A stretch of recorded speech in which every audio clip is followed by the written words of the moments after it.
ಸುರೇಂದ್ರ ಶೆಟ್ಟಿ ಅಂತ. ಸರ್ ಇದು ಸುಮಾರು ಆದ್ರೆ ನಿಮಗೆ ಹೇಗೆ ಗೊತ್ತಾಯ್ತು ಏನೇನಾಗ್ಬೇಕು? ರಾತ್ರಿ 12:30 ಹೋಟ್ಲು ಕ್ಲೋಸ್ ಮಾಡಿ ಹೋಗಿದ್ದೀವಿ. ರಾತ್ರಿ 1 ಗಂಟೆ ಆದಂಥ ಘಟನೆ ಇದು. ನಮ್ಮ ಬೇರೆ ಕಡೆಯಿಂದ 1 ಗಂಟೆ 5 ನಿಮಿಷ ಕಾಲ್ ಬಂದಿರ್ತದೆ. ಬಂದಿರುವಾಗ ಇಲ್ಲಿ ಶಾರ್ಟ್ ಸರ್ಕ್ಯೂಟ್ ಆಗಿರ್ತಾರೆ. ಹೊರಗಡೆಯಿಂದ ಎಲ್ಲಿಂದ ಆಗಿದೆ ಅಂತ ಇನ್ನೂ ಕನ್ಫರ್ಮ್ ಇಲ್ಲ. ಅದ ನಂತರ ಫೈರಿಂದ ಬಂದಿರ್ತದೆ. ಎಲ್ಲ ಸಾಲ್ವ್ ಮಾಡಿದ್ವಿ ಬೆಳಿಗ್ಗೆಗೆ. ಹುಡುಗರಿದ್ದು ಹುಡುಗರಿಗೆ ಏನೂ ತೊಂದರೆ ಆಗಿಲ್ಲ. ಸೊ ಹೋಟ್ಲು ತುಂಬ ಲಾಸ್ ಆಗಿದೆ. ಸರ್ ಕೇಳಿ ಬರ್ತಿದೆ ಒಬ್ಬ 3 ಅಂತಸ್ತು ಏನೂ ಇಲ್ಲ ಎಲ್ಲ ಹೇಳ್ತಾ ಇದ್ದಾರೆ ಗ್ಯಾಸ್ ಸ್ಫೋಟ ಆಗಿದೆ. ಹೇಳೋರು ಒಬ್ಬೊಬ್ಬರು ಒಂದನ್ನು ಹೇಳ್ತಾರೆ. ಇನ್ನು ನಾವಿದ್ದೀನಿ ನಮ್ಗೆ ಗೊತ್ತುಂಟಲ್ಲ ಏನಾಗಿದೆ ಅಂತ. ತೊಂದರೆ ಏನೂ ಆಗಿಲ್ಲ ಹುಡುಗರಿಗೆ. ಗ್ಯಾಸ್ ಸ್ಫೋಟನೂ ಆಗಿಲ್ಲ. ಆಗಿದ್ದು ಏನಿದೆ ಇದು ಶಾರ್ಟ್ ಸರ್ಕ್ಯೂಟ್ ಆಗಿದೆ. ಅದು ಎಲ್ಲಿಂದ ಅಂತ ಗೊತ್ತಿಲ್ಲ. ಕಂಬದಿಂದ ನಾವು ಒಳಗಡೆನೆ ನಮ್ಗೆ ಕ್ಲಿಯರಿಟಿ ಸಿಕ್ಕಿಲ್ಲ.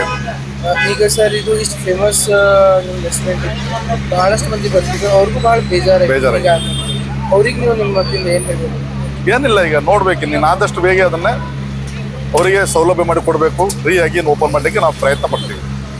ಈಗ ಆಕಸ್ಮಿಕವಾಗಿ ಆಗಿದೆ, ಯಾರದೇ ತೊಂದರೆಯಿಂದ ಆಗಿಲ್ಲ, ಯಾರದ್ದು ಮಿಸ್ಟೇಕಿಂದ ಆಗಿಲ್ಲ. ಆಕಸ್ಮಿಕ ಆಗಿದೆ ಅಂತ ಕತೆ ಇದು. ಏನು ಮಾಡ್ಲಿಕ್ಕೆ ಆಗಲ್ಲ ಇದು. ಸರ್ ಎಷ್ಟು ಲಾಸ್ ಆಗಿರ್ಬೋದು? ಲಾಸ್ ಲೆಕ್ಕ ಇಲ್ಲ. ಯಾಕಂದ್ರೆ ಪಾರ್ಟ್ನರ್ಸು ಓನರ್ಸು ಎಲ್ಲ ಏನು ಬಂಡವಾಳ ಹಾಕಿರ್ತೀವಿ, ಅದೇನು ಲೆಕ್ಕ ಆಗಿಲ್ಲ. ಯಾಕಂದ್ರೆ ಇನ್ನು 1 ಇಯರ್ ಆಯ್ತು ಅಷ್ಟೇ ಅಲ್ಲ. ನಡೀತಾ ಇದೆ, ಕೆಲಸ ನಡೀತಾ ಇದೆ, ಖರ್ಚು ಮಾಡ್ತಾ ಇದೀವಿ. ಅದು ಕ್ಲಿಯರಿಟಿ ಇಲ್ಲ ಇನ್ನು.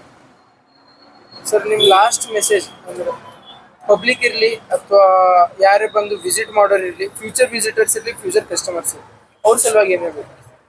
ಅವ್ರ ಸಲುವಾಗಿ ಏನಿಲ್ಲ, ಆದಷ್ಟು ಬೇಗ ಅದೇ ಒಂದು ಪ್ರಾಜೆಕ್ಟ್ ಮಾಡಲಿಕ್ಕೆ ನಾವು ಇಷ್ಟಪಡ್ತೀವಿ. ತಾವೆಲ್ಲರೂ ಬರಬೇಕು ಖುಷಿಯಿಂದ ಅಷ್ಟೇ. ಇಷ್ಟು ತನಕ ಸಪೋರ್ಟ್ ಮಾಡಿದ್ರೆ ಇನ್ನು ಮುಂದೆ ಸಪೋರ್ಟ್ ಮಾಡಬೇಕು.